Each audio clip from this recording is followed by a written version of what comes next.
All right, so it looks like we had some few questions on our equation practice. So I thought what I would do is I would give you some ideas to get started with questions number 1, 2, 3, and 5. These are the required problems, but part of them. Let's go ahead and start, and we're going to look at problems like 1, 3, and 5 first. So in number 1, remember we do want to isolate the variable, and we want to look to the side where the variable is, like we were in class. What we're going to do is we're going to isolate this 4x, and we're going to remove the integer chips that are on that side. So if I have a positive 6 right here, or 6 black chips, I want to put 6 red chips with it on both sides, so I can guarantee that 0 pair and isolate 4x. Now, on this side over here, if I have 22 black chips and 6 red chips, that means this, and make 0 pairs. Or if I do 22 minus 6, you could do that as well. Then what you're going to do is do 12 minus 6, which is 6, and then bring down the 1. So if I had 22 black chips, 6 red, I would have 16 total black chips left. And at the end, kind of like what we were chatting about in class, if I have 4 people at the table, 6 M&Ms in between them, you want to divide those 16 up into 4 equal groups. So when I show that division, it's going to look just like this. So x is equal to 4. Remember, 4 is the only number that's going to make both sides of the equation balanced. So if I took x out here and I put 4 in its place, 4 times 4 is 16, plus 6, sure enough, is 22. All right, let's take a look at number 3. Here's my variable right here, 3m. I want to isolate it, so I need to get rid of the integers that are with the variable. So if I have 5 black chips, I want to put 5 red chips with it to be able to ensure that I have 0 next to the variable. Now, as I go through and solve, negative 10 minus 5. So that would be 10 red chips, 5 more red chips. I would have 15 red chips or integers, and I would have 3m left over all isolated. Again, I'm going to still break apart those 15 red chips into 3 equal groups. So I'm going to divide both sides by 3, and I'm going to get negative 5 is equal to m. Okay, negative 5 is the only number that makes both sides of the equation balanced or the same. If I did 3 times negative 5, so again, if I did 3 times negative 5, I would get negative 15, and if I add 5, I do get 10, so I know that solution is correct.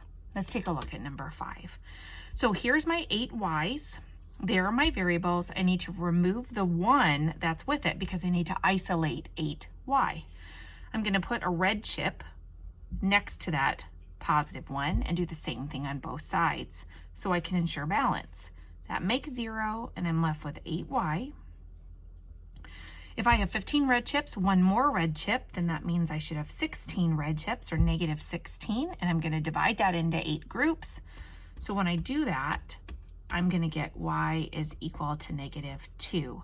Just remember, if I substitute 2 in for y, 8 times negative 2 is negative 16. And if I add 1, sure enough, I get negative 15, and I know that that solution is correct. Now, 2 is unique because these, like number 1, 3, and 5, we can usually model those with our integer chips and the mats that we were working on in class in our meeting. But number 2 is interesting. This is one that I showed you today in the Zoom meeting. And so if I look at question number 2, it says y divided by 5. Well, I can't take a chip and divide it into 5 parts like an X tile. So I'm going to still isolate it though.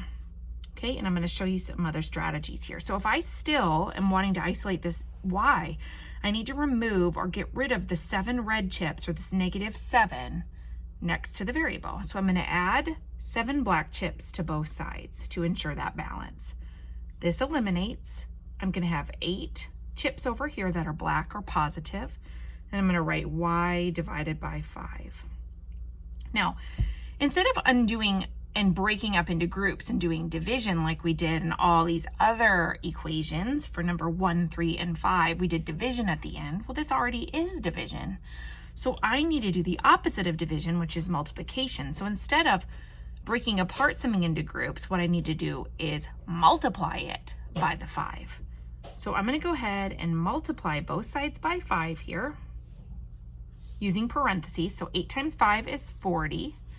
And then this is going to look really weird. Sometimes people think this is 25y. Nope. because if I multiply and divide by 5, that makes 1. And I'm going to be left with 1y on that side. So let's check it. I'm going to substitute 40 in for y. So again, 40 divided by 5 is 8. And 8 minus 7 is 1. Yay, I got that solution correct. I hope this was helpful. I will be sending out another video of the next few, but I hope this gets you started.